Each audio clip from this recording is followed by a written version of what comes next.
अष्टम स्कंद के प्रारंभ में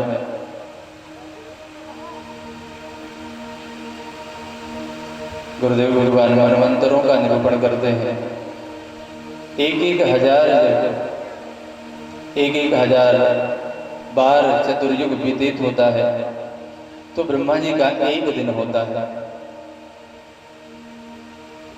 72 चतुर्युगी का एक मनवंतर होता है और इन्हीं मनवंतरों में भगवान का अवतार होता है, भगवान अवतरित होते हैं।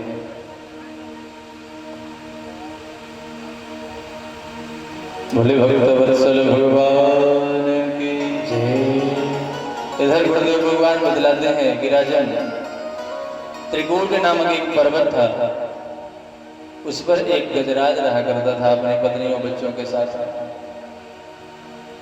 आसेद गिरिवरो राजस त्रिकूट इति विश्रुता। त्रिकूट नामक एक पर्वत था। त्रिकूट का मतलब 3 कूट। कौन कौन सा?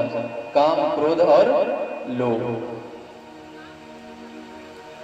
तीनों जहां पर व्याप्त हो वही है त्रिकूट। और उसी त्रिकूट पर्वत पर रहने वाला गजराज था, जो सदा सर्वदा से अहंकारी प्रवृत्ति का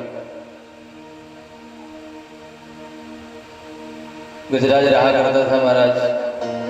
एक दिन भूख प्यासे संतृप्त हुआ गजराज अपनी पत्नियों के साथ में जल में विहार करने के लिए निकला, जंगल में भ्रमण करने लगा। और जब जिस रास्ते से जाता वृक्षों लताओं को तोड़ते हुए जाता, सरोवर के निकट पहुंचा, तट पर पहुंचा नदी के,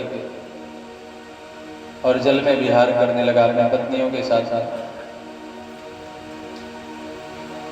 विहार करते करते उसी जल में एक ग्राह रहता था। ग्राह ने जब देखा, ग्राह को क्रोध आ गया महाराज, और क्रोध आया गजराज का आकर के पैर जोर से जकड़ लिया, और ऐसा जकड़ा कि सारी पत्नियां परेशान हो गई गजराज को खींचते खींचते, लेकिन ग्राह पैर छोड़ने वाला नहीं।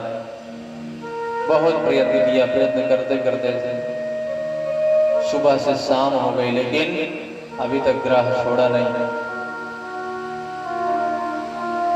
पत्नियां छोड़ करके जाने लगी गजराज को।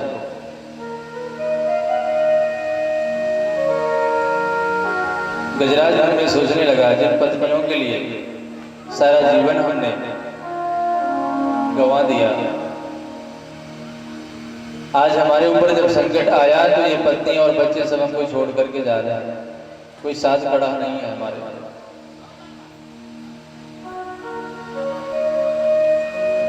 ये सारा दृश्य आकाश मंडल से सारे देवता देख रहे हैं महाराज। ब्रह्मादिक देवता, इंद्रादिक देवता सभी आकाश मंडल से देख रहे हैं कि ग्राह ने गज का पैर पकड़ा है, क्योंकि गजराज महान बलशाली था, अपार बल था इसमें। और महाराज गजराज जब बार बार प्रयत्न किया फिर भी ग्राह ने नहीं छोड़ा। पत्नियां जब छोड़ करके जाने लगी तो गजराज अकेला पड़ गया। अब तो महाराज सोचता कि कैसे छुटकारा पाए, संकट कैसे टले, कुछ नहीं समझ में आया। देखिए आकाश मंडल से सारे देवता देख रहे हैं कि ये किसी का नाम पुकार ले, एक बार हम चले जाए इसकी रक्षा के लिए। ब्रह्मादिक देवता, इंद्रादिक देवता, विष्णु भगवान आदि सभी आकाश मंडल में खड़े होकर के आकाश मंडल से देख रहे हैं ये सारा दृश्य। एक बार किसी का नाम ले ले तो हम चले जाए इसकी रक्षा के लिए, रक्षा कर ले। लेकिन अभी तक गजराज किसी का नाम नहीं पुकारा। और महाराज बड़ी सुंदर स्तुति करी। ओम नमो भगवते तस्मै यद एतत् चिदात्मकम् पुरुषायादि बीजाय परेशायाभि धीमहि। हे जगत के कारण मूल तत्व को प्रणाम,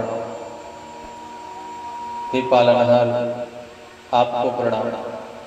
अभी तक किसी का नाम नहीं लिया गजराज। ब्रह्मादिक देवता तो महाराज खड़े होकर के देख रहे हैं नाम पुकारे एक बार तो हम चले जाए,